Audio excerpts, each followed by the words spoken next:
Pakis Pellan, j'ai envie de commencer avec vous et puis après on va commencer la table ronde. Je vais vous présenter les différents intervenants, mais j'ai quand même envie de vous donner la parole pour commencer. On est au casino, ça fait 5 ans que les soins volants ont commencé. Alors est-ce que Paris réussit, jackpot à la clé? On entend les patients, clients au départ qui disent à quel point ce système leur fait du bien. On entend aussi les soignants, les intervenants sur le terrain qui disent la même chose. Quel est le bilan finalement après 5 ans? C'est dur de parler après une si belle vidéo. C'est émouvant et encore celle-là aussi, je n'ai pas eu le droit de la voir. Donc je trouve que c'est parlant. Le bilan, c'est que quand j'entends effectivement déjà les patients, les familles qui étaient contents, forcément je suis enchantée. Et en plus de ça, quand j'entends les collaboratrices, les collaborateurs qui sont contents, et c'était notre objectif de dire, nous voulons créer une structure de soins à domicile pour redonner du sens ou donner du sens au travail à nos soignants. Parce que nous-mêmes, on avait perdu le sens et le fait de créer cette structure nous a permis de redonner le sens. Et on s'est dit de toute façon, si les collaborateurs trouvent du sens à leur travail, ils rendront leurs patients heureux. On n'a pas besoin d'évaluer leurs compétences parce qu'ils sont déjà compétents. Donc je dirais que oui, de ce côté-là, c'est... Alors le mot jackpot au casino serait adapté, mais je crois que c'est un bilan positif et merci à tous et toutes. Merci en tout cas et puis bonne suite, vous restez avec nous. Quelqu'un qui est dans cette salle et prochainement sur la scène décrivait le système de santé suisse comme une machine de Tinguely, un mécanisme très complexe, assez beau finalement, mais très complexe et surtout qui nécessite tellement de trésors d'ingénierie pour l'entretenir qu'on passe parfois plus de temps à le faire fonctionner qu'à se demander pourquoi ou qu'est-ce qu'il produit comme résultat. On a parlé de 2 initiatives qui viennent du terrain ce matin, en cette première partie d'après-midi, avec l'initiative de Buurtzorg et Jos de Blok, et puis les initiatives prises par Christian Schneider à l'hôpital, à l'ensemble hospitalier de Bienne. Pour la table ronde, je vous propose qu'on se concentre un petit peu sur le système et qu'on regarde comment ce système, s'il n'est pas le point de départ quelque part du changement, il peut néanmoins en être un soutien, ou en tout cas éviter d'être un frein. Et pour en parler, le plaisir d'accueillir 4 intervenants autour de cette table ronde qui n'est pas vraiment une table et qui n'est pas vraiment ronde, mais on fera circuler la parole. On va y aller dans ce sens-là, à commencer par Jean-Damien Meyer. Jean-Damien Meyer, vous êtes responsable à l'OFSP de la section soins de base. À vos côtés, sur la droite, Annette Grunic. Annette Grunic, vous travaillez à la conférence des directeurs de la santé, la CDS. On nommera plus précisément vos fonctions juste après. Yanis Papadaniel, vous travaillez à la Fédération romande des consommateurs. Vous êtes responsable, notamment expert pour les questions de santé et adjoint de la responsable. Et à vos côtés, Oriane Grimm, vous travaillez au sein de la fêtière Santé Suisse. Et vous êtes infirmière de formation. Je l'ai mentionné pour Christian, du coup je le mentionne pour vous aussi. Pour commencer, je propose qu'on fasse un petit peu connaissance avec chacun d'entre vous avec une première question, et puis ensuite on passera un petit peu la parole avec chacun. Je voulais commencer par vous, Jean-Damien Meyer. Vous venez de voir 2 vidéos, et puis vous avez entendu des modèles d'allocratie, notamment à l'image des soins volants. Je voulais vous demander, vous qui êtes chef suppléant de la section soins de base profession de santé, vous êtes notamment responsable de la mise en œuvre de ce fameux, c'est plus l'initiative sur les soins infirmiers forts, c'est maintenant l'article constitutionnel 117b. Alors, est-ce que l'Office fédéral de la santé publique peut prendre ce modèle-là et le soutenir, ou est-ce que ça reste quelque part une anecdote entrepreneuriale comme ça? Non, c'est pas du tout, c'est pas du tout le cas. Tout ce qui a été mentionné aujourd'hui, bien sûr, résonne dans les travaux que nous sommes en train de poursuivre. Et effectivement, c'est cette mise en œuvre de l'initiative sur les soins infirmiers qui a été acceptée par le peuple et les cantons le 28 novembre 2021. Elle se compose de 2 étapes, avec une première étape qui concerne une offensive sur la formation, donc qui a vraiment pour but de former plus de personnel, d'avoir plus de places de formation, et puis dans un deuxième volet, une deuxième étape qui concerne l'amélioration des conditions de travail, et puis qui a aussi pour but de permettre aux personnes d'être engagées par rapport à leurs compétences. Et tout ce qui a été dit ce matin va, à mon avis, aussi dans le sens des travaux qu'on est en train de mener. Par rapport à l'amélioration des conditions de travail, c'est vrai, il y a comme projet d'avoir une loi fédérale qui porte sur l'amélioration des conditions de travail, mais il n'y a pas des compétences qui ont été changées entre la Confédération, les cantons et puis les institutions. Donc en ce sens-là, les compétences ne vont pas être changées, et tout ce qui a été précisé ce matin sont des modèles qui sont tout à fait encore possibles pour la suite, puisqu'ils relèvent de la responsabilité des institutions de s'organiser selon le modèle qu'ils souhaitent poursuivre. Donc j'entends que l'OFSP ne va pas être un frein, mais on n'a pas encore tout à fait entendu qui soutiendrait concrètement la mesure. Ça va dans le bon sens, mais vous disiez finalement les cantons sont à la barre. Annette Grunig, ça tombe bien, vous êtes à la conférence des directeurs de la santé. Je sens qu'on va faire ça plusieurs fois dans cette table ronde. Vous êtes à la tête d'une grande colocation, 26 cantons qui ont la responsabilité de définir ce que c'est la santé, on y reviendra. Quand on regarde la mise en œuvre de cette initiative, le premier paquet, c'est l'offensive formation. Je vais au Tessin pour ne pas prendre ce canton. On voit que les bases légales sont en place depuis 2021, si je ne me trompe pas, avec 3 millions d'investissements prévus. Je traverse le tunnel, j'arrive dans le canton d'Oury. Il n'y a encore aucune base légale. Si tout va bien, au printemps, ils voteront dessus. Il y a 0 franc qui est investi. Est-ce qu'on ne touche pas un peu aux limites du fédéralisme quand on dit qu'il faut laisser les cantons s'organiser ? Bon, évidemment, moi je pense que le fédéralisme a beaucoup d'avantages et évidemment il y a aussi quelques défis et quelques limites. Mais bon, c'est un peu inscrit dans l'ADN de la Suisse, donc on ne va pas aller changer les compétences et le rôle des cantons.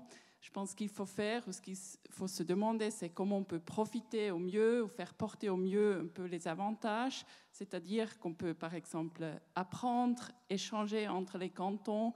C'est ce qu'on essaye de faire à la CDS. Donc, s'il y a un modèle, quelque chose qui fonctionne bien dans un canton, on peut peut-être l'appliquer aussi dans un autre canton. Et il faut essayer de bien se coordonner. Si vous mentionnez les 2 cantons, Tessin et Oury, c'est peut-être pas très satisfaisant, qui ne sont pas au même état actuellement. Il faut dire, le canton de Tessin, il y avait une initiative de promouvoir la formation et les conditions de travail bien avant l'initiative des soins infirmières. Et je pense que les conditions sont tellement différentes de l'un à l'autre canton que ce n'est pas très surprenant qu'ils réagissent ou répondent aussi différemment ou dans des temporalités différentes à ce nouveau article constitutionnel. Mais je suis sûre que même le canton d'Oury va faire quelque chose. On reviendra sur le canton d'Oury. Ne vous inquiétez pas, vous n'êtes pas la seule fêtière qui a des membres qui ont des rythmes différents. Je saute un tour, on revient vers vous, Yanis, juste après. Oriane Grimm, vous êtes au sein, je le disais, de Santé Suisse. C'est aussi une grosse colocation. J'ai été regarder, je crois que la plus petite assurance maladie que vous représentez, c'est un peu moins de 1000 assurés. Il y a aussi la caisse maladie de la région d'Entremont avec 2500 assurés. Puis la CSS, enfin tous ceux-là sont vos membres. J'imagine donc qu'il y a des rythmes différents au sein de votre organisation. Je vais vous faire la mouche, je vais regarder, peut-être je me suis trompé sur mon papier. Mais néanmoins, la question n'a pas à voir avec ça. Je reprenais une phrase que disait l'un de vos porte-paroles, c'était en 2020, sur l'initiative sur les soins infirmiers forts. Il expliquait que cette initiative allait promouvoir, finalement, renforcer les 30% des soignants qui ont une formation infirmier, alors qu'il faudrait qu'on puisse soutenir les 70% qui sont à la base. Et il disait, ce sont ces catégories qui fournissent en réalité les prestations de soins, alors que les infirmières et infirmiers sont davantage occupés par la planification du travail et le contrôle. Je ne vais pas vous demander de dire du mal de votre collègue, mais néanmoins, lorsque c'est vrai, alors est-ce que les infirmiers et infirmières ne font plus de soins, ils font du contrôle et de la planification ? Non, à mon avis, ce n'est pas vrai. Ils ne font peut-être pas autant de soins qu'il y a 25 ans. La formation d'infirmier, le rôle d'infirmier a aussi beaucoup changé avec l'académisation. Le rôle à ce jour est plutôt de l'ordre de l'analyse du processus de soins, de l'analyse des besoins et puis de la définition, par exemple, de diagnostic infirmier pour pouvoir définir finalement quels sont les besoins réels du patient.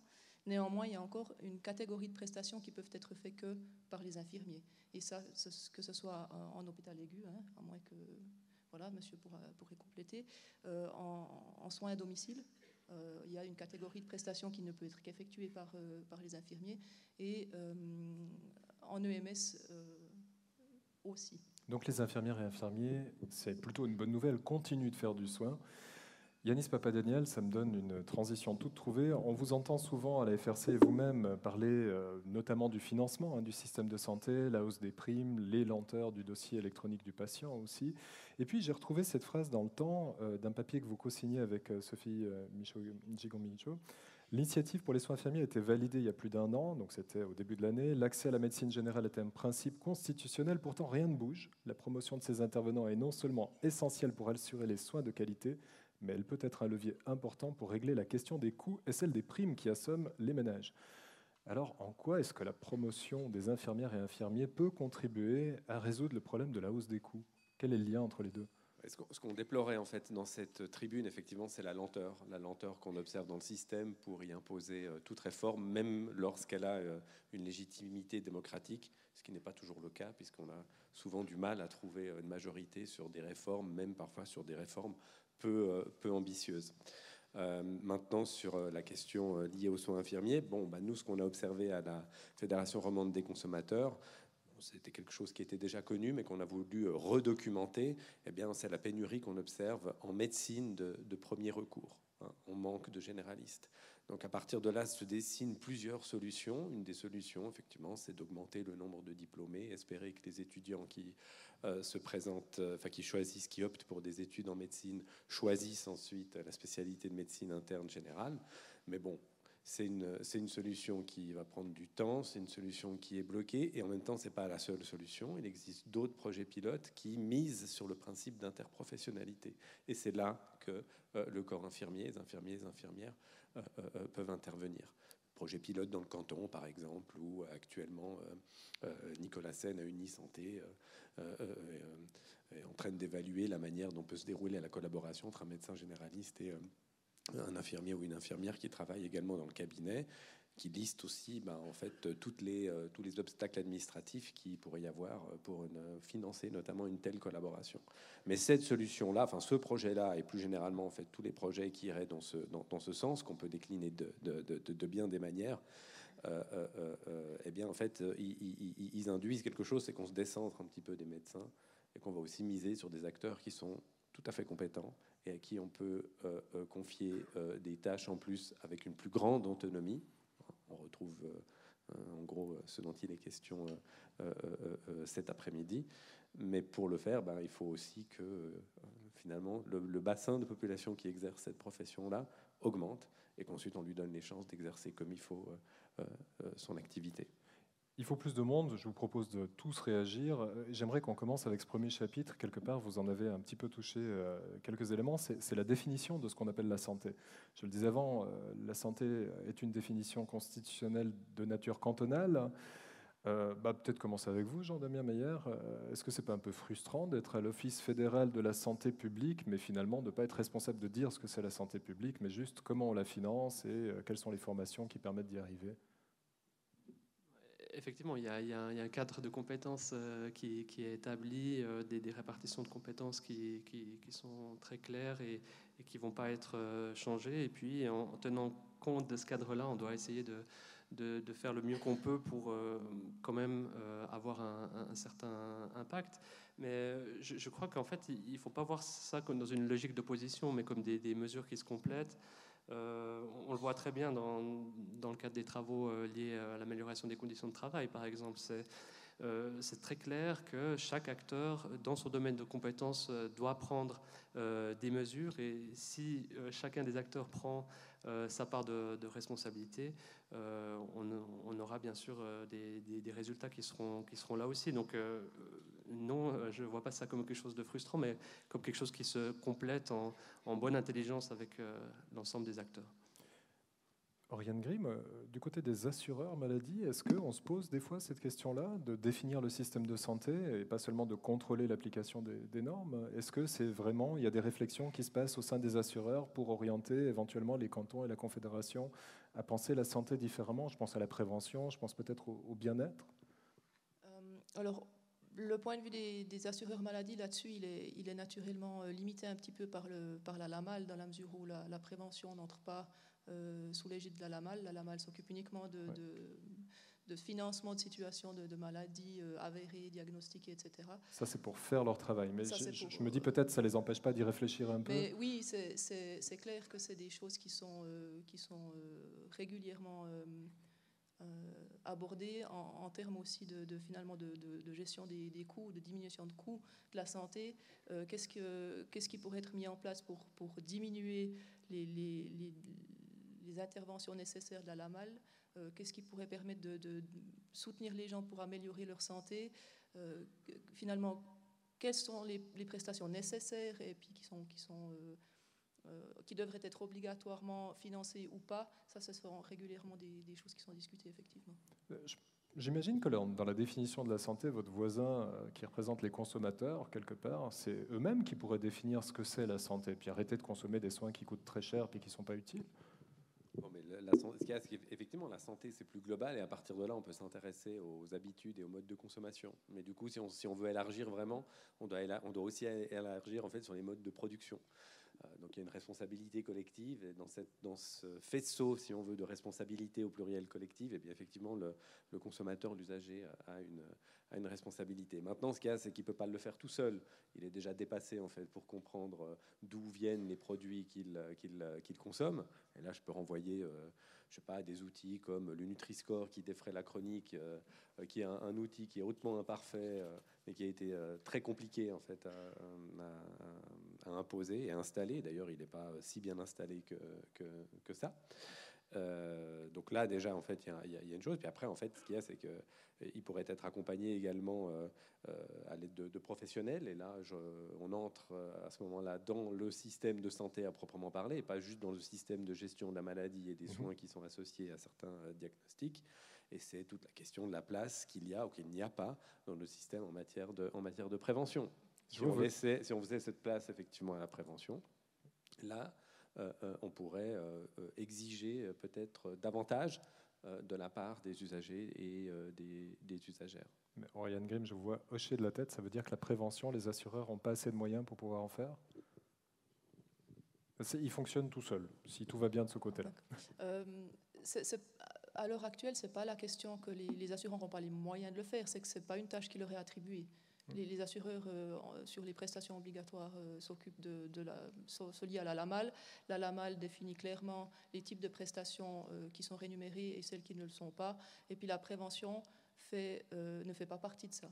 Après, d'inclure la prestation de prévention dans la LAMAL, c'est peut-être compliqué parce que la définition poserait problème, mais de développer un concept où la prévention ferait partie d'une approche globale de santé publique et où on trouve un moyen de la financer de manière plus significative, plus conséquente, oui, je pense qu'on peut tout à fait envisager les choses. Deux questions à votre voisine de gauche que je voyais réagir à cette affirmation. Celle, effectivement, de dire est-ce que les cantons ne profitent pas assez des assureurs pour leur confier la tâche d'être plus actifs sur la prévention. Et puis à côté, on a parlé aussi du fait qu'on manquait de professionnels et que d'en avoir plus, notamment des professionnels dans les soins infirmiers, ça permettrait d'aller dans le sens d'une médecine plus préventive, plus holistique. On le sait, hein, l'Observatoire de la santé a montré le décalage. Si j'ai les bons chiffres, il faudrait 36 500 personnes en plus d'ici 2029, c'est à peu près demain. C'est plus que la population de Montreux, hein, enfants et vieillards compris. Bon, on sait qu'on va potentiellement pas y arriver. Et la question, c'est comment est-ce que les cantons se préparent à cette vague qui nous arrive de pénurie de personnel? Qu'est-ce qu'ils peuvent faire pour pouvoir mieux la gérer, pour peut-être avoir un système de santé qui soit moins gourmand en professionnels ou qui les utilise mieux? Oui, c'est effectivement un défi, ça c'est clair. Et je pense que la pénurie de personnel ne touche pas seulement le système ou le domaine de santé. D'ailleurs, ça va toucher aussi d'autres secteurs. Et je pense qu'il y a tout un ensemble de réponses possibles. Déjà, la prévention qui a été mentionnée, qui devrait encore être renforcée pour qu'on puisse éviter des prestations. Enfin, on peut... Justement, comme vous avez parlé, M. De Blok, en Pays-Bas, donner moins de prestations, donc on a besoin de moins de personnel, mais aussi peut-être les changements de collaboration entre les institutions ou les secteurs de santé. Je parle des des interfaces entre le stationnaire et l'ambulatoire. Je pense là, il y a encore aussi des améliorations à faire. Meilleure communication avec des systèmes électroniques, qu'on n'a pas besoin de redemander les mêmes informations chaque fois. Je viens de le vivre avec ma mère, qui passe d'une institution à l'autre là. Et puis pousser encore l'interprofessionnalité. Et il y a sûrement aussi un peu la question d'autres systèmes ou d'autres acteurs comme les professions sociaux, le voisinage. Est-ce qu'on peut aussi prendre en charge les besoins des patients avec différents acteurs, et pas seulement les infirmières ou le personnel de santé. Ça sont des choses qui ont effectivement été dites aujourd'hui. Oriane Grimm et Jean-Damien Meyer, juste vous faire réagir là-dessus. Finalement, vous avez mis, alors pas vous personnellement, mais en place un système qui est très centré sur les prestations. Le management derrière, il est de plus en plus excellent pour valoriser ses prestations, pour en sortir toujours plus. Il fait finalement que ce qu'on lui demande. Les assureurs viennent contrôler que les prestations sont documentées, les professionnels font de plus en plus de prestations. On l'a compris, les patients finalement, ils sont mal renseignés ou ils n'ont pas les moyens de choisir, donc c'est un peu le Magic Pass, ils le rentabilisent. Est-ce que c'est pas ça qu'il faudrait changer en premier quelque part, l'orientation prestation, et puis passer sur un système plutôt... je ne sais pas, qui serait centré sur des forfaits ou sur des objectifs globaux que les cantons pourraient définir. Enfin, comme j'ai posé la question à l'OFSP et aux assureurs, je voulais vous faire réagir là-dessus. C'est vous qui réglez le financement et c'est vous qui appliquez le règlement du financement. Donc je me dis, ça peut aider. Merci pour la question. Non, tout ça résonne, en tout cas, dans le cadre de la première étape de la mise en œuvre de l'article constitutionnel 117b. Il y a aussi cet objectif d'aller se poser la question, mais qu'est-ce qui fonctionne bien ? Quels sont les projets pilotes qui existent, qui pourraient être repris ? Et là, il y a un projet qui débutera en automne 2024, qui s'intéresse à l'efficience dans les soins médicaux de base. Et on va vraiment concrètement demander aux personnes intéressées de candidater donc pour obtenir un soutien financier, pour essayer de montrer quels sont les projets qui fonctionnent bien, où il y a une bonne efficience qui fonctionne. Et ce projet est très intéressant puisqu'il a aussi comme but de mettre l'accent sur les questions d'interprofessionnalité. Et là, je peux imaginer qu'à la fin de ce programme qui va durer 4 ans, il y a des bons exemples qui vont pouvoir être repris, comme on en a discuté aussi ce matin, et qui vont peut-être pouvoir amener un changement. Et je me réjouis en tout cas à titre personnel de voir ce programme débuter dans le cadre de la mise en œuvre de l'initiative sur les soins infirmiers. Oriane Grimm, vous vouliez réagir aussi sur cette logique de forfait. Finalement, on se dit la première mesure, ça va être une des premières mesures, ça va être de permettre aux infirmiers et infirmières de facturer elles aussi, mais toujours selon l'ancien système. Donc elles aussi, elles vont finalement faire de plus en plus de prestations remboursées par la LAMAL. Alors les systèmes où on indemnise des prestations induisent volontairement, involontairement, la possibilité d'en faire plus que nécessaire. Il y a une induction par l'offre de la demande. Pour les assureurs maladie, ou en tout cas pour Santé Suisse, la possibilité des forfaits est quelque chose qui parle, qui fait écho au sein de Santé Suisse, moyennant naturellement certaines conditions d'une objectivation scientifique prouvée de certains besoins, de définir dans ce forfait qu'est-ce qui doit être produit en termes de prestations, d'avoir idéalement la possibilité de mesurer l'efficacité des prestations faites en lien avec le mandat qui avait été donné au travers du forfait. Mais c'est des choses qui sont tout à fait possibles. Et je dirais même, si on voulait pousser la réflexion plus loin, on pourrait se poser la question, dans ces forfaits, on peut naturellement mettre des prestations en lien avec la LAMAL, mais est-ce qu'il serait pertinent de se poser la question, est-ce qu'on pourrait mettre des forfaits en lien avec la prévention ? Et puis, est-ce qu'on inclut dans le forfait des prestations de prévention et d'autres prestations d'accompagnement ou autre, avec peut-être d'autres sources de financement, ou se questionner sur finalement comment on finance ça aussi, pour avoir un accompagnement peut-être plus complet, plus pertinent, vraisemblablement plus efficace et idéalement plus efficient. Yanis Papadaniel, on vous a entendu proposer un gel des primes, mais si j'entends Santé Suisse, finalement, il faudrait plutôt les payer plus parce qu'ils vont pouvoir résoudre une partie des problèmes. Non, on demande un gel des primes pour, peut-être paradoxalement, amener un peu plus de sérénité en fait, dans le débat. Parce qu'actuellement, à partir du moment où vous discutez santé et réforme du système, quelle que soit l'échelle de cette réforme, très rapidement, vous heurtez à la problématique des primes et au fait que leur règlement devient toujours plus difficile, voire impossible pour la population. Et en même temps, on veut mettre fin à un système qui exige beaucoup des usagers et des usagères et beaucoup plus en comparaison internationale, puisqu'il n'y a pas de distinction la prime est la même indistinctement du revenu de la personne qui la règle. Donc ça, si on veut, c'est la partie politique, mais dans le but justement d'amener un peu de sérénité, de pouvoir regarder un petit peu quelles sont les réformes, les propositions qui sont sur la table. Il y en a un certain nombre, certaines ont déjà été refusées, mais peut-être qu'il faudrait les rediscuter, et également s'intéresser à des projets du type de ceux que Monsieur Meyer mentionnait.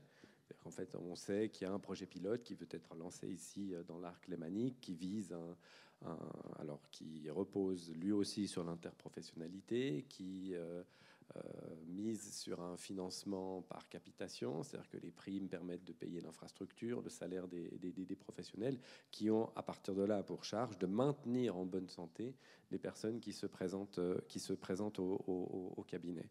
Et ça, en tout cas à la FRC, c'est un système qui nous intéresse beaucoup.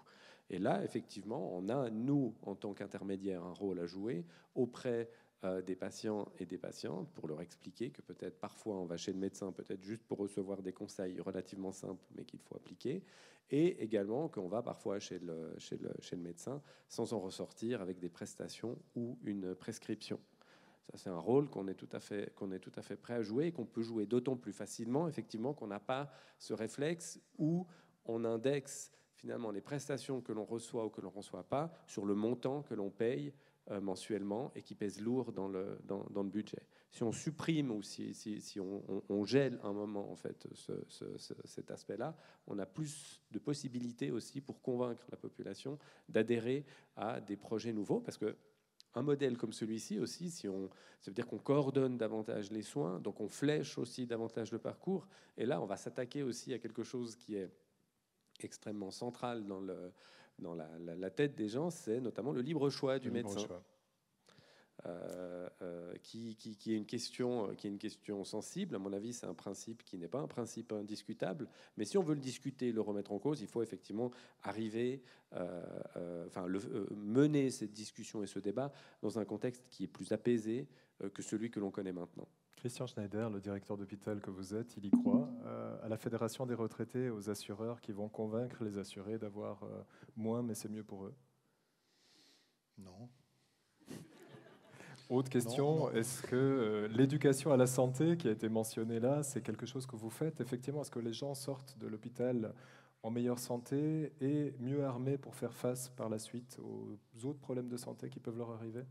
Est-ce qu'on a le temps de faire ça à l'hôpital? Non, on n'a pas le temps. On essaie, je pense que tout le monde essaie de faire le mieux, mais le système est, je dirais aujourd'hui, tellement mal fait que tout ce qu'on essaie de faire, c'est, en allemand on dit Pflästerli-Politik, ça veut dire c'est la politique des petits pansements.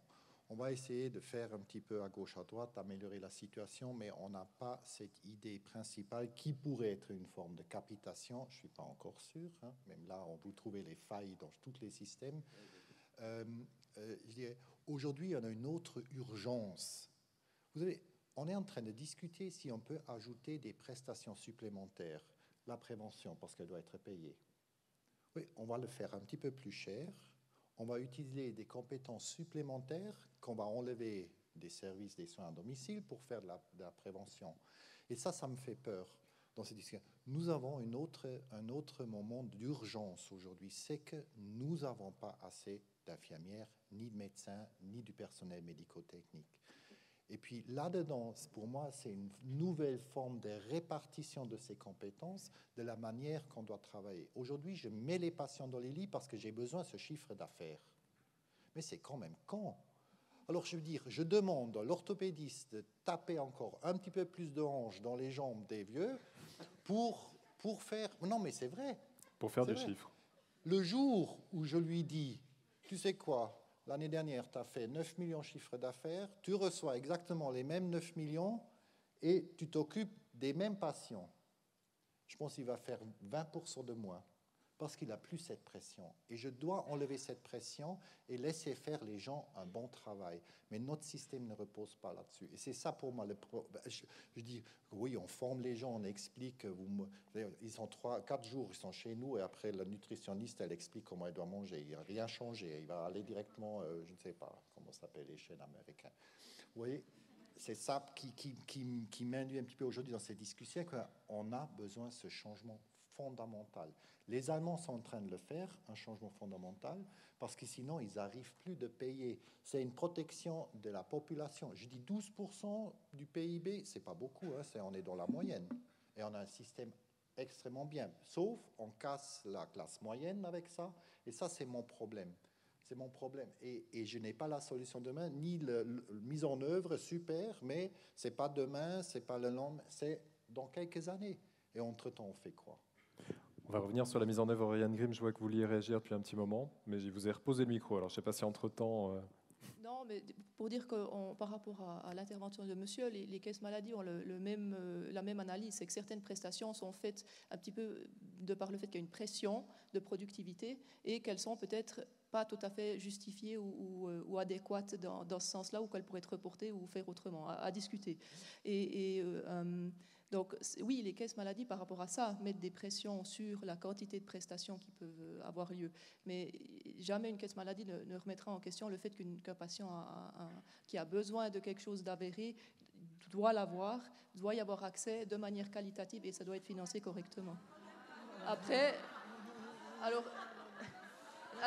j'entends bien qu'il y a des... On va peut-être vous laisser finir et Pakis Palan réagira. Mais en tout cas, chez Santé Suisse, la volonté de garantir une qualité accessible à tout le monde et finançable au long cours, c'est vraiment une volonté politique. Après, chez les membres de Santé Suisse, dans l'application de tous les jours, si vous avez l'impression qu'il y a des choses qui ne sont pas faites correctement ou comme ça c'est tout à fait possible, discuter, à voir, à analyser. Après, juste par rapport au financement, il y a juste un aspect qu'on n'a pas abordé, c'est que les caisses maladies ne sont pas les seules à financer les prestations de soins. Il y a les cantons et puis, qui font une participation résiduelle aux frais de soins. Et puis, il y a aussi la personne qui paye sa part. Et puis ça, c'est vrai qu'on aborde peu. Et la répartition est questionnable. Et pourquoi les primes augmentent, c'est aussi en lien par rapport à la répartition de qui prend en charge quoi, comme type de prestation et à quelle hauteur. Pakis Palan, vous vouliez réagir sur le fait que les assureurs... Oui, alors je vais réagir parce que nous, c'est notre quotidien, la bataille avec les assurances. Et c'est vrai que moi, j'aimerais bien ne plus travailler comme ça parce que nous avons du personnel qualifié qui font du travail de qualité. Et c'est vrai que c'est désagréable de devoir montrer, prouver que nous faisons notre travail. Moi, j'ai plusieurs exemples. Je vais en donner quelques-unes. On a eu, par exemple, une assurance, je ne vais absolument pas citer lesquelles, qui nous ont dit que les bas de contention devaient être mises au niveau des jambes de la patiente avant de la lever. On dit, mais la patiente, il faut qu'on la douche. Oui, mais il faut mettre les bas de contention avant de la lever. On dit, mais on ne peut pas doucher la personne si elle a les bas de contention. Ah ben non, mais c'est normé comme ça. Si vous levez, vous prenez la douche, ok, la douche, on la prend en charge, mais le fait de recoucher la patiente et d'attendre que vous puissiez mettre les bas de contention, les 10 minutes qui s'écoulent entre deux, on ne prend pas en charge. Ensuite, on a d'autres exemples où, par exemple, une personne de 96 ans à domicile, on l'accompagne, elle est autonome, elle a toute sa tête, mais effectivement, elle a besoin qu'on aille tous les jours la lever, l'habiller, la laver, l'aider dans les actes de la vie quotidienne. On y avait alloué à peu près à 40 minutes. Et là, l'assurance nous dit « Ah non, mais nous, on estime que 20 minutes, c'est suffisant. » On dit « Mais on n'arrive pas. » Ah non, non, non, c'est tout à fait justifié. On dit, mais alors dans ce cas, venez nous montrer, puisque vous êtes c'est souvent des infirmières conseils. Et pour la plupart, alors ce qui est frustrant, c'est que des infirmières conseils qui ont travaillé soit dans des Spitex, soit dans les soins à domicile, alors là, on se dit, mais c'est pas possible. Comment elles sont payées au niveau des assurances? Moi, j'ai des fois des doutes. Je me dis, est-ce qu'elles sont payées sur combien elles arrivent à faire gagner? C'est la question que je me suis posée, parce qu'on leur dit, mais venez nous montrer, parce que nous, on n'a pas la solution. Et l'autre exemple que je vais donner, c'est par rapport à une assurance où on avait des gros litiges, où je crois qu'il y avait un blocage de 140 000 francs, et on me demandait de diviser les factures en deux. Je dis non, je ne peux pas. Nous, on a presté, on a payé les salaires, les charges. Non, non, c'est trop, c'est trop. Et là, le psychiatre avait fermé son cabinet pour venir rencontrer cette assurance qui était venue dans nos locaux. Et justement, le psychiatre disait, mais grâce aux soins volants, ce patient, j'ai évité de l'hospitaliser. En l'occurrence, c'était un hôpital psychiatrique. Ça fait 1 année. Sans les soins volants, ce patient sera à l'hôpital. Et la réponse de l'infirmier conseil, c'est de dire, mais s'il était hospitalisé, nous, on y coûterait moins cher en tant qu'assurance. Mais voilà. Alors, moi, je réagis volontiers parce que avant de travailler pour Santé Suisse, j'étais dans les soins et j'ai vécu des situations tout aussi grotesques et inadmissibles. Et ça fait partie aussi des raisons pour lesquelles j'ai choisi d'aller chez Santé Suisse. On met en place des groupes de réflexion sur le contrôle des prestations. Il y a effectivement des pratiques qui sont outrancières. Et ça, c'est des choses contre lesquelles je pense qu'il est important de se battre. Et qu'on ne peut pas, même en tant qu'assureur maladie, à un moment donné, il faut arrêter d'être sot. Il faut pouvoir reconnaître qu'un patient qui a un diagnostic médical, qui a un diagnostic soignant, a un besoin avéré de prestations. Et puis, ces prestations, lui sont dues et doivent être financées. Ça, pour Santé Suisse, en tout cas, c'est clair. Après... c'est des choses qui malheureusement dépendent de fonctionnement d'entreprises. Santé Suisse est une fêtière qui représente une idée ou quelque chose, mais on n'a pas d'impact directement managérial ou décisionnaire sur comment les caisses maladies règlent ou analysent les documentations de soins et des choses comme ça. Et c'est vrai qu'on a beaucoup de plaintes du côté des caisses maladies de situations qui sont clairement abusives. Et ils répondent par des comportements qui sont aussi vraisemblablement clairement problématiques. Personnellement, on est en train j'ai fait partie des gens qui ont proposé au sein de la commission du contrôle des prestations Spitex, par exemple, on a notre propre groupe de travail là-dessus du côté de la Romandie, de définir une fois, de proposer de la définition avec les prestataires de normes de documentation qui permettraient de se mettre d'accord sur finalement comment est-ce qu'on documente, qu'est-ce qu'on documente, et puis d'avoir un vocabulaire, un langage où on est d'accord, et puis que finalement on s'évite ces tracas et cette mise en question de la bonne foi et de la nécessité de la prestation. Je rebondis ici, Camille. Alors, c'est ça aussi le problème, c'est les normes. Aujourd'hui, on parle de la pénurie d'infirmières, comme disait M. Schneider. On demande aux infirmières de justifier. En parlant des normes, c'est, par exemple, on fait un plan de soins en disant cette personne, elle a, je ne sais pas, 3 douches par semaine. Et c'est vrai que si l'infirmière ne va pas noter dans le dossier de soins que la douche a été vraiment prestée, l'assurance nous dit, ah ben nous, on ne vous paye pas puisqu'on n'a pas la preuve que... Donc du coup, le temps passé à justifier, c'est du temps qui n'est pas au patient ou au chevet du patient. Donc là, il y a quelque chose aussi à changer parce qu'on demande trop d'administratif aux soignants. Alors, on m'avait reproché une fois de ne pas avoir signifié que j'avais ouvert l'eau pour faire une demi-toilette au lavabo du patient, donc on ne voulait pas me valider la prestation à l'époque où j'étais dans les soins, et c'est presque insultant à un moment donné. Donc ça, c'est clairement des choses qui ne sont pas admissibles. Après, si qu'on aille ou pas dans la direction de développer des forfaits ou de développer des projets qui vont dans le sens d'interdisciplinarité ou de choses comme ça, de prendre du temps pour définir des normes et après des possibilités d'automatiser certaines choses, dont de dire, ben voilà, telle prestation appartient à tel bloc, et puis c'est fait comme ça, on justifie avec une fois un diagnostic médical, une fois un diagnostic soignant, un processus de soins tous les 6 mois, puis a priori on considère que c'est quelque chose qui, sauf changement miraculeux de l'état de santé ou comme ça dans le contexte du soin de longue durée, est établi. je pense que ce serait vraiment pertinent d'aller dans ce sens-là. C'est comme les niveaux de soins dans les EMS. Hein. J'entends, vous avez quelqu'un qui a un niveau de soins 9 pendant 5 ans, et puis tout d'un coup, l'assurance maladie questionne le fait que cette personne soit en niveau 9, et puis vous la reclasse en niveau 5, alors que c'est quelqu'un qui a 89 ans avec un Alzheimer, et puis que la probabilité que son état de santé justifie la moitié de minutes en soins de moins, ouais, non, c'est assez peu probable. Donc c'est des incohérences du système. On voit qu'il y a des traits et des lignes de force qui se dessinent, qui sont communes. C'est assez intéressant. Je voulais demander au canton et à la Confédération de réagir sur, pas forcément sur tout ce qui s'est dit, mais de rebondir à nouveau quand même sur le fait d'être un levier ou d'être un frein.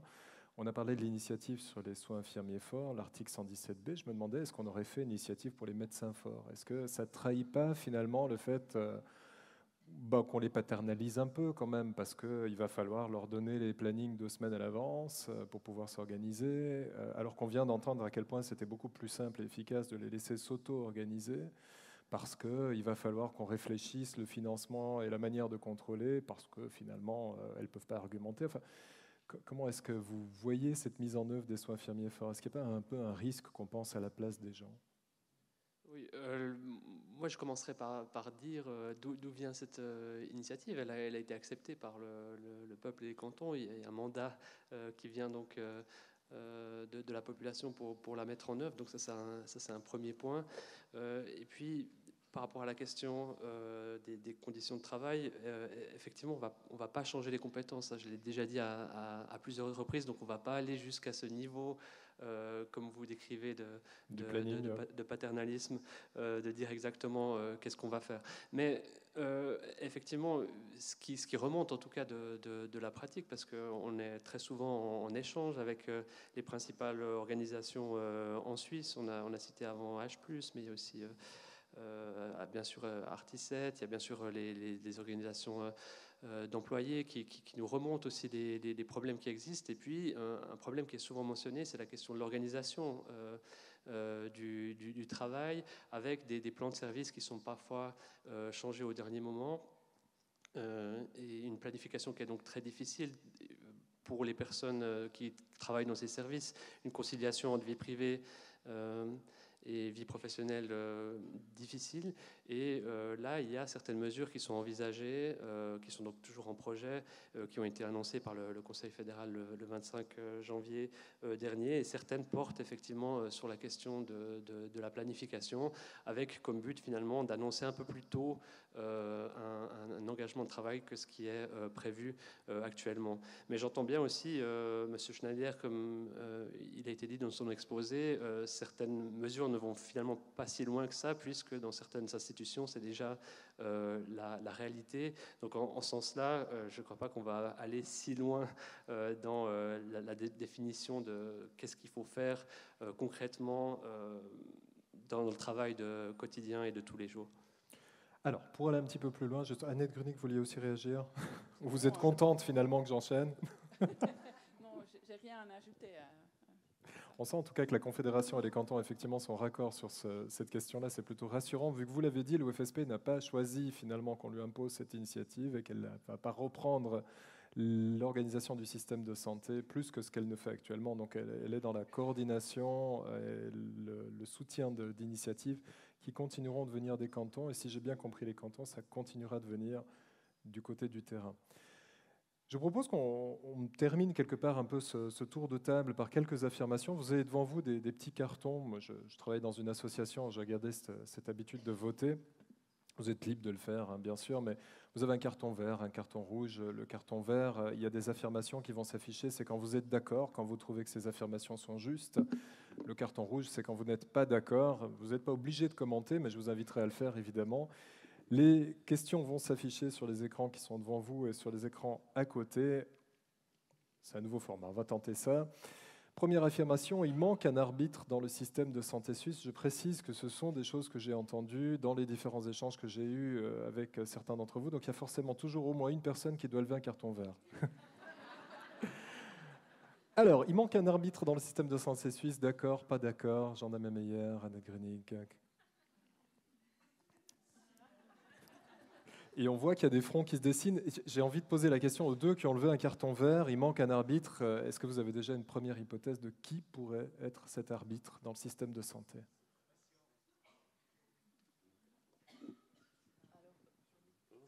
Moi, j'ai le sentiment, en travaillant pour une fêtière, puis en étant régulièrement amenée à l'OFSP, ou comme ça, que la seule frange de population qui n'est pas représentée, qui n'a pas sa propre fêtière, c'est le peuple. Bon, il vote quand même. Le patient. Alors, il vote, mais ses intérêts ne sont pas forcément représentés de manière suffisamment pondérée, à mon avis, dans certains groupes de travail et tout ça. Et c'est vrai que finalement, on se retrouve à se renvoyer les responsabilités, la patate chaude dans le système de santé quand on arrive, comme aujourd'hui, à certaines limites de fonctionnement, sans que personne puisse prendre la responsabilité ou puisse induire une direction donnée ou quelque chose pour avancer. Est-ce que ça voudrait dire que les assureurs seraient prêts à devenir une coopérative, par exemple, à être en main de leurs assurés pour qu'ils puissent décider ? Il faudrait vraiment poser la question aux assureurs eux-mêmes. Aux assureurs eux-mêmes. Après, c'est un petit peu la question il faudrait se poser la question de quel bénéfice ça pourrait amener à la population, aux assureurs, et puis sous quel mode. Le modèle qui a été pris aujourd'hui, c'est un mode plutôt de libre économiste. L'idée, c'était de dire qu'en faisant jouer la concurrence, ça permettrait d'avoir des prix, une compétitivité dans les prix de prestations, et puis de laisser une possibilité de choisir son assureur maladie à la population, et son modèle d'assurance aussi. Ça, ce serait pour moi des questions c'est le peuple qui devrait finalement définir ce type de choses, à mon avis. C'est une transition toute trouvée pour la question juste après. Et juste intervenir, parce que qui pourrait être cet arbitre ? Enfin, je veux dire, on a quand même un organe qui est l'émanation du peuple, c'est le Parlement. On a des élections en ce moment. Et alors, par contre, là où il y a une déception qui est assez grande, c'est que la santé est la préoccupation principale de la population, à travers les primes.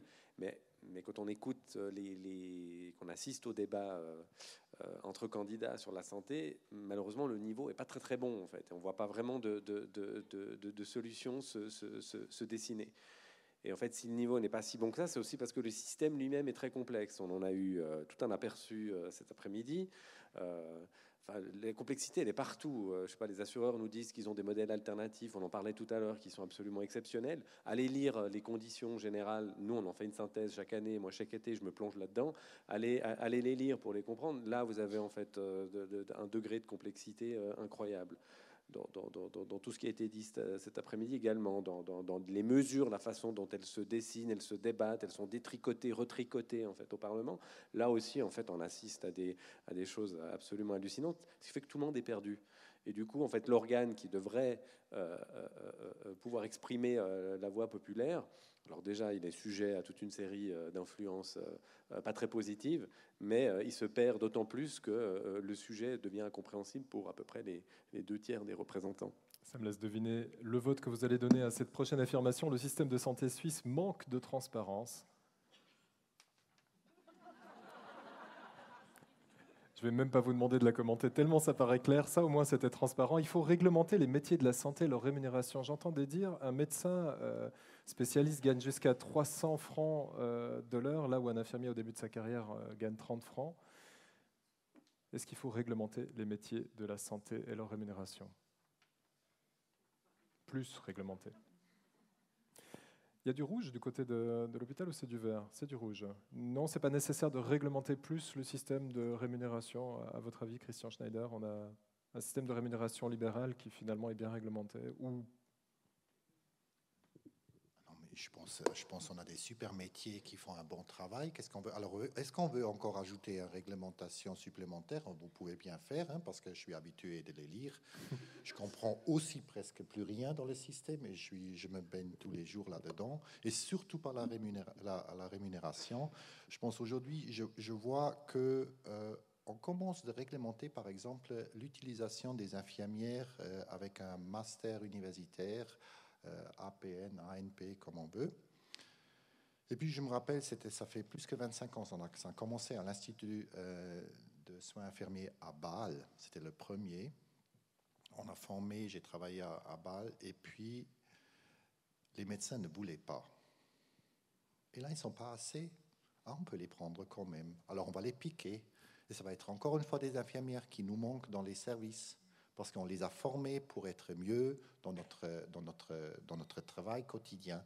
Et c'est pour ça, moi, si on commence de réglementer, leur donner encore des tâches supplémentaires, on va juste les piquer. Les médecins, là, ils sont bien parce qu'ils ne sont pas assez, parce qu'ils ne se sont pas occupés de former assez aussi. Hein. C'est la FMH, c'est ma grande discussion avec le SIVF, je ne sais pas comment se dire en français.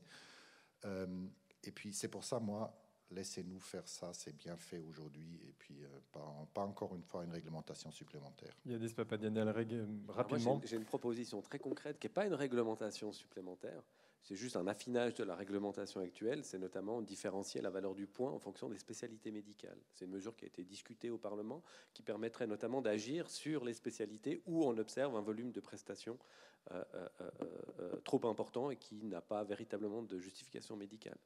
On a des solutions. Je ne vous demanderai pas de réagir parce qu'on n'a pas la FMH qui est autour de la table. Annette Grunig, je ne veux pas vous couper. Si vous avez envie de réagir, allez-y.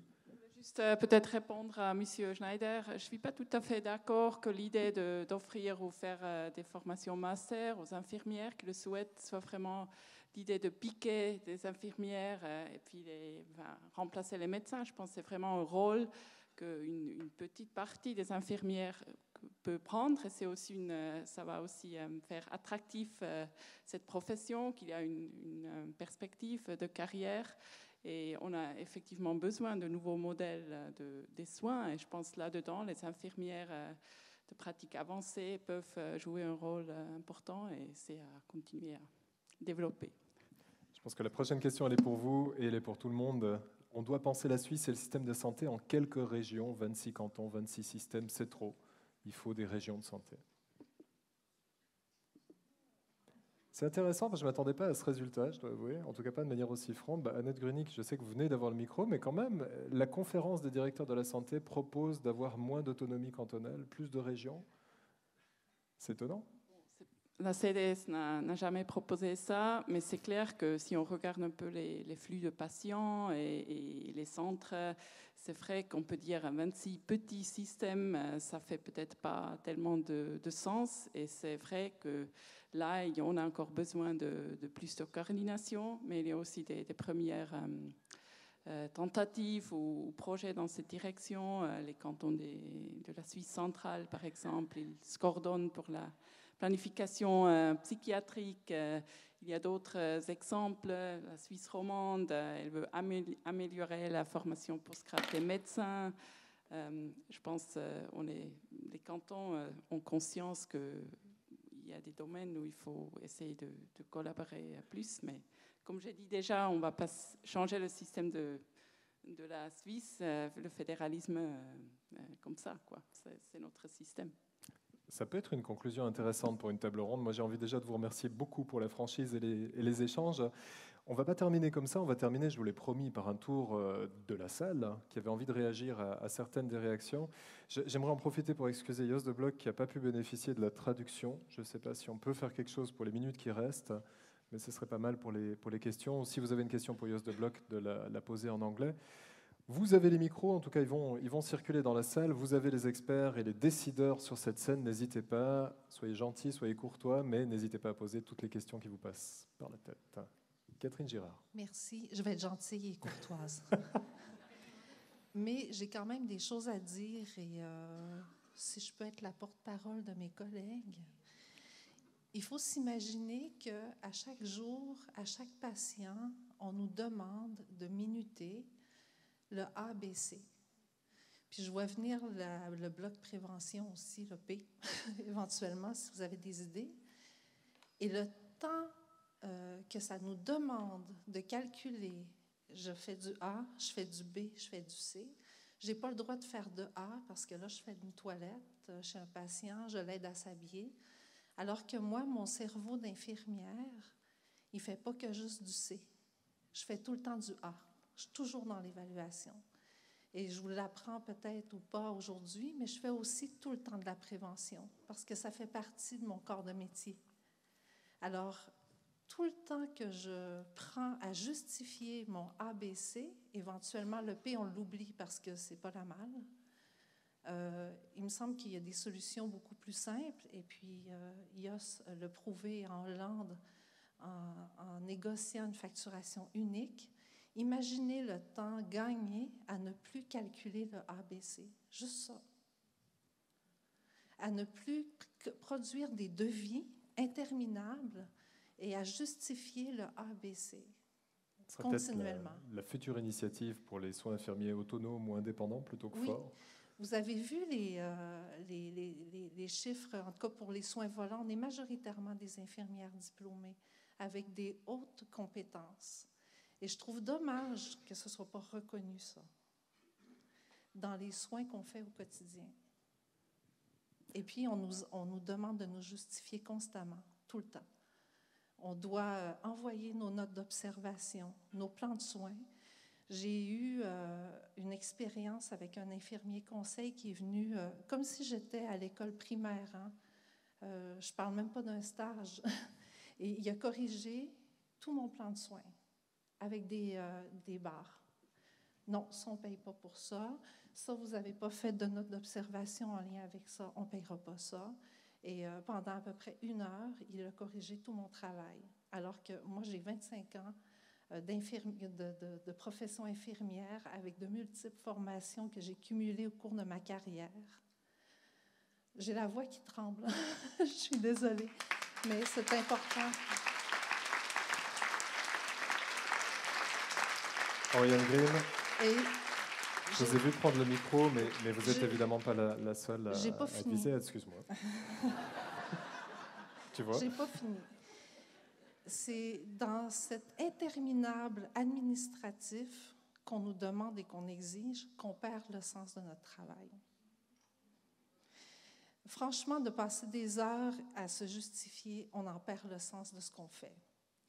Une infirmière, elle a du sens au travail quand elle est auprès d'un patient, quand elle est auprès d'une famille. Même avec un patient en fin de vie, une situation complexe, l'accompagnement que je fais à la famille, je ne peux même pas le noter comme ça. Je dois mettre que je fais de l'enseignement conseil. Mais ce n'est pas vrai. J'accompagne une famille et c'est de la prévention, c'est de la prévention du deuil pathologique aussi qu'on fait. Et si on arrive à faire cette prévention-là, peut-être que le parent qui perd son proche ne va pas tomber malade après. Parce que ça, on le voit aussi, hein, des patients, des familles qui ne sont pas bien accompagnées, font des deuils pathologiques et ils tombent malades après. Mais ça, c'est sous silence, tout ce travail qu'on fait d'accompagnement. Et je trouve ça dommage. Voilà, j'ai fini. Merci, Catherine.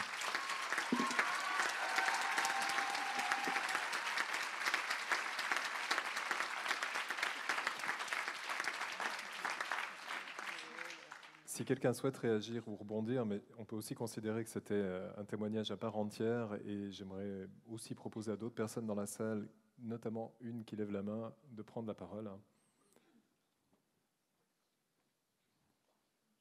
J'ai le temps qui file aussi, j'aimerais que vous ayez quand même un peu de temps pour pouvoir poser les questions. Bonjour, merci Cédric Bussy de l'Institut Haute École de la Source.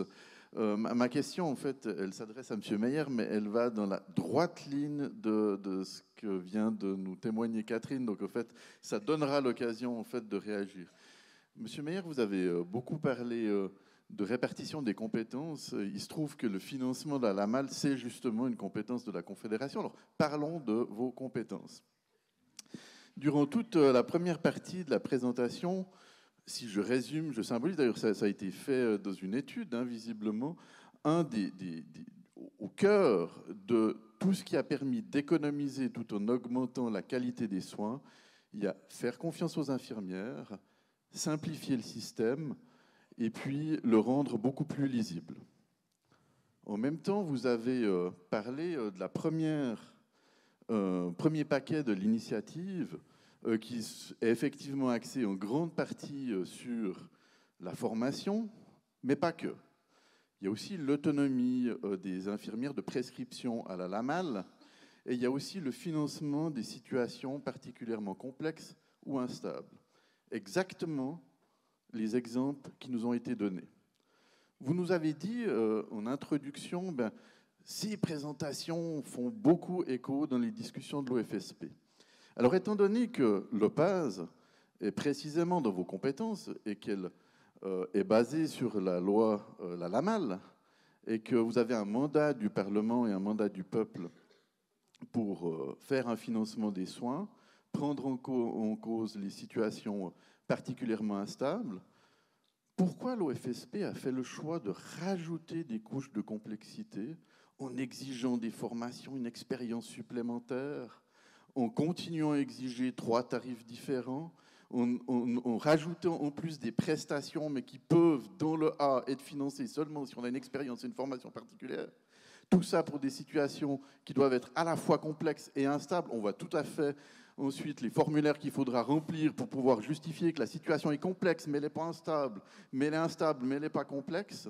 Alors moi, j'ai envie de vous demander, M. Meyer, vu que c'est entre vos mains, comment est-ce que l'OFSP réfléchit à simplifier le système et à permettre aux infirmières d'exercer leurs compétences, qui par ailleurs, la vérification de ces compétences est aussi de la compétence de la Confédération via la LPSA. Donc en plus, vous savez que ces infirmières sont compétentes. Vu que vous avez les moyens légaux de vérifier ça, vous payez les formations HES. Alors, comment est-ce que l'OFSP et comment est-ce que la Confédération va permettre de donner du pouvoir aux infirmières pour faire ce qu'elles savent faire de manière plus simple, plus efficace, plus efficiente? Merci beaucoup Cédric. Jean-Damien Mayer, est-ce que finalement vos collègues qui s'occupent du financement, parce que vous, on le rappelle, vous êtes dans l'autre section, celle qui s'occupe de la mise en œuvre de l'initiative, est-ce qu'ils ne vous tirent pas un peu dans les pattes avec leur système de financement?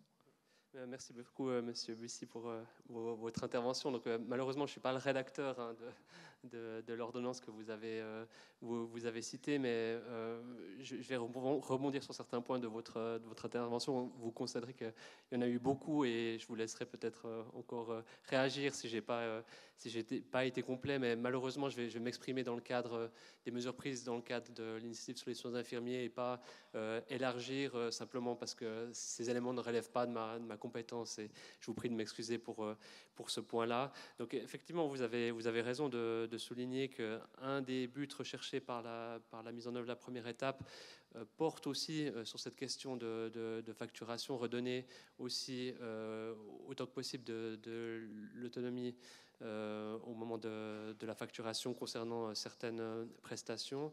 Et puis, concernant le deuxième point, vous dites, vous avez évoqué cette question de compétences et on l'a déjà évoqué à quelques reprises. C'est quelque chose qui est souvent aussi évoqué, c'est qu'il n'y a pas cette possibilité de continuer aussi à se former tout au long de l'exercice professionnel. Comment est-ce qu'on peut redonner des pouvoirs? Là, une des solutions qui est en train de se dessiner, c'est justement cette question du profil APN, et puis aussi la question du master, où on aurait des personnes qui auraient des profils de compétences qui seraient reconnus. Et moi, je vois ça en tout cas comme un des moyens de reconnaître des compétences plus élargies à ces personnes-là. Je suis assez bref dans ma réponse. Je ne sais pas si quelqu'un ici veut compléter peut-être. Non, mais si ce n'est pas le cas, je vois, à part ça, on a un timer qui est en rouge vif sur l'écran, c'est assez impressionnant. Donc, je vais vous proposer qu'on continue la réflexion autour de l'apéritif qui viendra après, mais il y a quand même encore une partie entre deux, et donc j'aimerais commencer par vous demander de remercier chaleureusement tous les intervenants de cette table ronde. Jean-Damien Meyer pour l'OFSP, Annette Grunig pour la CDS, Yanis Papadaniel pour la FRC, Oriane Green pour Santé Suisse, Christian Schneider, Pakis Palan et Jos de Bloch. Encore une fois, merci beaucoup à toutes et à tous. Merci à vous aussi pour les questions navrées. S'il y en a qui avaient des questions brûlantes, j'espère qu'on ne vous a pas trop frustré, mais encore une fois, ils ne vont pas disparaître une fois la lumière éteinte sur la scène.